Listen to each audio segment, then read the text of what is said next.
Hey, how are you, my friend? Good, Ernest. How you doing? I'm doing good. Good. Yeah, so we are in Washington. Yeah, welcome. Thank you so much. My first time to be out of the airport, but wherever I come, I just, yeah. Yeah. What do you think about Washington? For me, Washington is a good state, but the only thing I don't like about Washington is when it is raining. Oh, okay. That is the part. Okay, I'm already out of Africa, so I don't want to have rain almost every single day. Awesome. Yeah, so how long have you been in Washington? Actually 2 years. 2 years. Yeah. But overall in the US, when did you come? 24 years now. 24 Yeah, years. so I came when I was 19. When you were 19. Yeah. Man. So you have seen a lot of changes. A lot of changes, a lot of progress. Yeah. I mean, back in the 1999, it was pretty nice. Like now the political climate. Yeah. And at that time, it was before September 11. Yeah. So things were vastly different after September 11, and then things started to be complicated from there to today. Yeah, definitely. Okay. Yeah. So, which state have you lived in those years before you came to? So I've lived in Nebraska for 23 years. Wow. Yeah. Why Nebraska? Cost of living. It was the first place that I got my education. So I had a bachelor's degree and pursued my master's degree and stuff like that. Okay. Yeah. Because sometimes the weather-wise in Nebraska is not better compared. And sometimes, like, I don't know if there are so many immigrants in Nebraska. Yeah, I mean the Kenyan population is okay. Oh, okay, that's good. But I've not seen a lot community-wise, because Nebraska is not like Washington, where there's a lot of progressive state. Welcoming so many people, like there's no, and the economy attracting so many people moving to the state. Yeah. Those are the states sometimes many people are moving away because of the economy and so forth. Yeah. Okay. Yeah. So for those 23, 24 years now, if someone comes here today, what will you advise that person? You have to understand the system. The United States is not what people think. It's not like you can come in and just say, "Oh, I'm going to make a lot of money." Yeah. That's not true. That is our expectation. Yeah, So, everybody comes here and thinks that everything is just simple, easy. yeah. It's not true. So what I tell people is, yeah, it's great to pursue an education, but you have to think outside the box. Yeah. Because sometimes when you come here, the white population, they're not going to help you, because a lot of these people, right, they're not more progressive in terms of education, right? So you're not going to find somebody who's going to guide you in terms of what you need to do next. You know what I'm saying? So the mistakes that I made 23 years ago was, one, I didn't have a mentor. Yes. I didn't even know what a mentor was. Wow. When you come here, you're just like going with the flow. Yeah. You see what I'm saying? And then my advice is, find somebody who's somebody who really wants to genuinely help you and wants to progress you in life.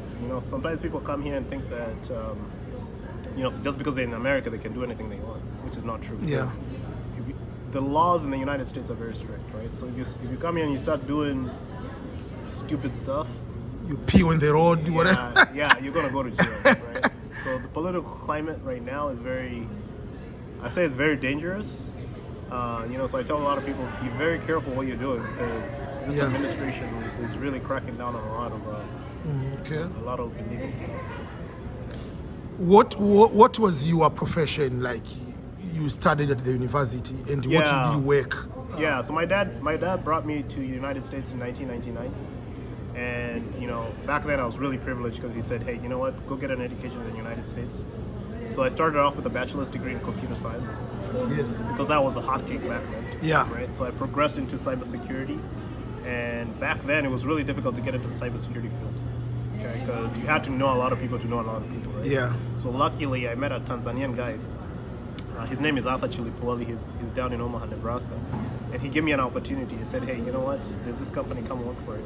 We did an interview, got the job. I was so happy. Just to get your foot through the door the first time is very difficult. Cybersecurity, right? So he gave me that opportunity. So he was my supervisor. He taught me all these things. And then as I progressed my education, right, got a master's degree, moved to a different company, which just paid more money. And then luckily, I got into a financial institution. It was Bank of the West that time.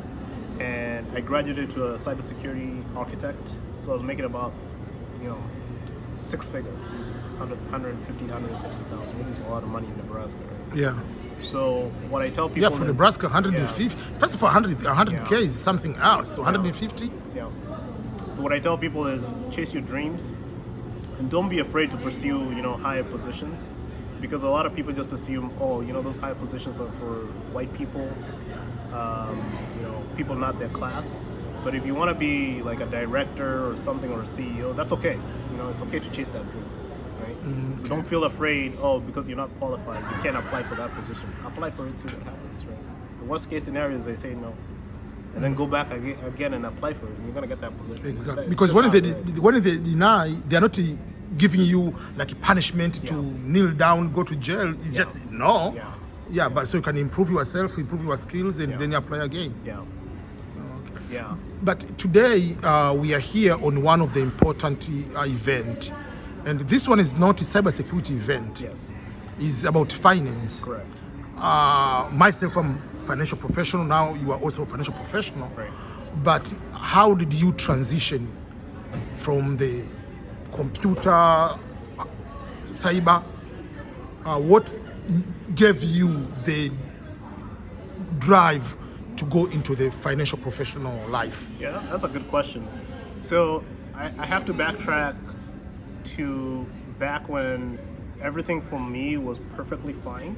Yes. Because I was earning six figures, $160,000 salary, and then I bought a house. This was back in the financial crisis, when the market was really, really nice. You could afford a really nice house. So the interest rates were like 0%. I said, man, I jumped in and bought that house. So, sometimes God gives you a path to freedom, financial freedom. Yeah. But sometimes you cannot see past what's in front of you, right? So I was married for 14 years. And then, unfortunately I divorced, right? So people who do not understand the financial system in the United States, especially the state government, you have to understand that your financial responsibility and your wife's financial responsibility is a joint responsibility.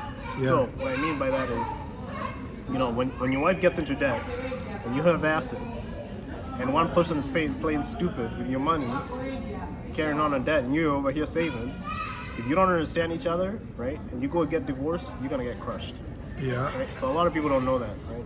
So a lot of people just assume that taking on debt is a really, really nice financial path to take. But I advise people, stop taking debt.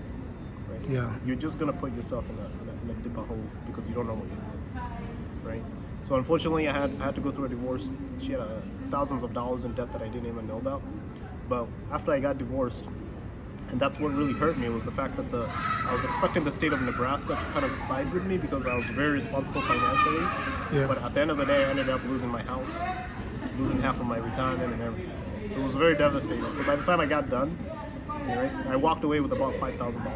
Oh man. So she walked away with about $100,000. She got the house and everything. See what I'm saying? Because she had more debt than I had, than no assets. Right?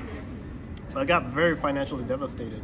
And at that time, I couldn't imagine, because I was like, well, I thought the United States government was siding with the people who do right, but it didn't look like the judge cared. He just said, he should have done his due diligence, which kind of insulted me. Right? So I said, okay, so this is what the state of Nebraska is doing. What else are people not knowing about the government, right? So I said, okay. So at that time, I was going through a really hard divorce, and and then all of a sudden, my dad passes away, right? So by the time I was done with my divorce, the court had ordered me to pay my ex-wife $1,300 a month. That's a lot of money. Yeah. For 5 years, a lot of money, and I felt so violated. But my dad over here, he was falling sick. He was not looking too good. This is back in Kenya, and that really hurt me because when I looked at what I was giving her from a monthly perspective, $1,300. It could do a lot of things to help to help my dad's medical bills. So there's nothing I could do there. So by the time everything was was going through, my dad, unfortunately, he passed away. Right? So he had a lot of medical issues and stuff like that. It was just when I was looking at his death certificate, I couldn't believe it. Like there was all these critical diseases, that I couldn't imagine him going through that. Yeah. So by the time I was burying my dad, right, one of my friends, I came back, and one of my friends invited me to a program. He said, "Hey, come listen to this information," because he knew what I was going through. Yeah. And I said, "Okay, yeah, great guy. Let me go listen to what he's talking about." And right there was a lady who was teaching about financial literacy, and I was like, "What is this lady talking about?" You know what I mean?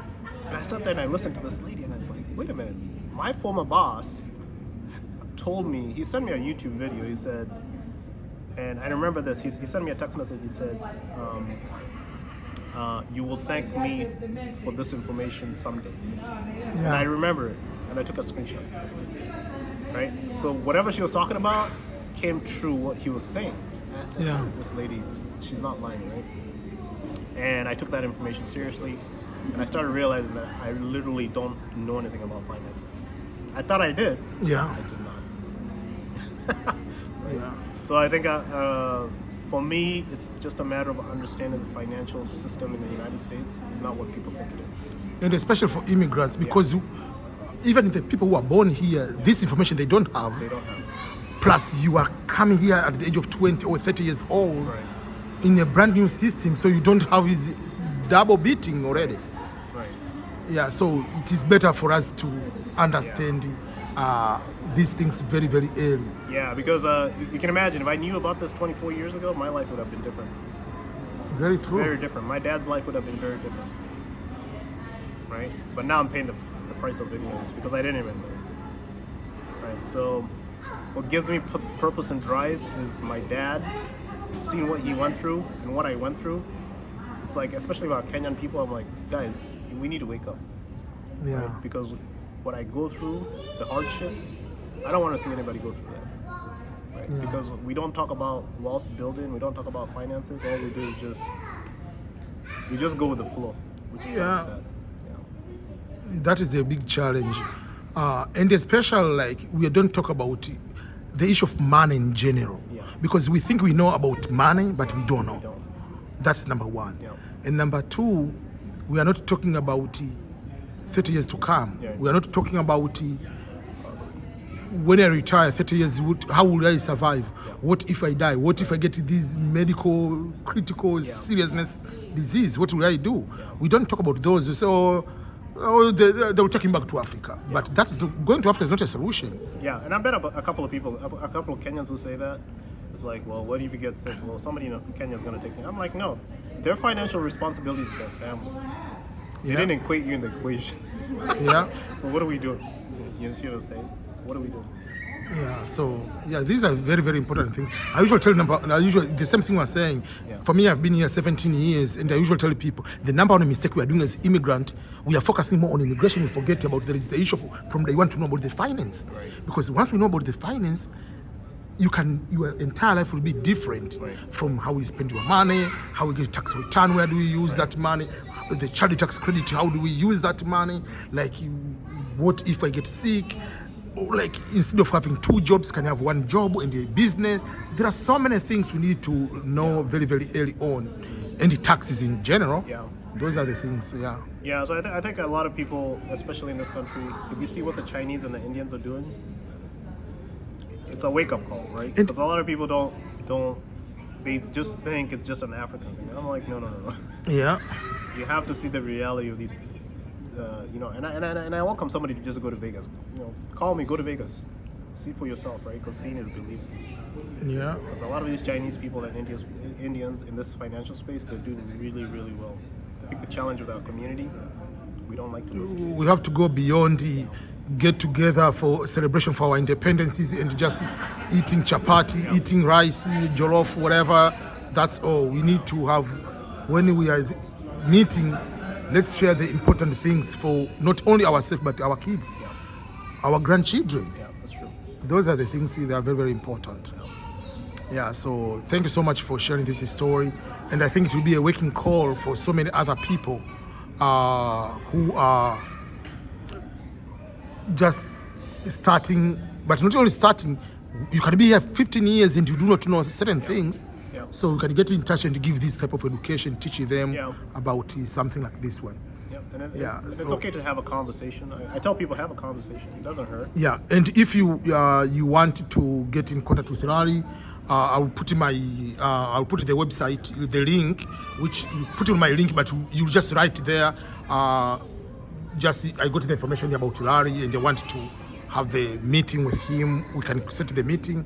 So if you go to ebnscores.com/finance, there is a form. You can fill that form, but the place where do you get the information. So if you seriously watch this particular video and you want to talk with Larry one-on-one, but you must be in America. Correct. Or Canada, not like you are in Kenya or Tanzania or Nigeria. No, Or if they don't know anybody, they might be or in Kenya and they know somebody in the you United can States. share this video, Yeah. which could be a good start with that one. Yeah.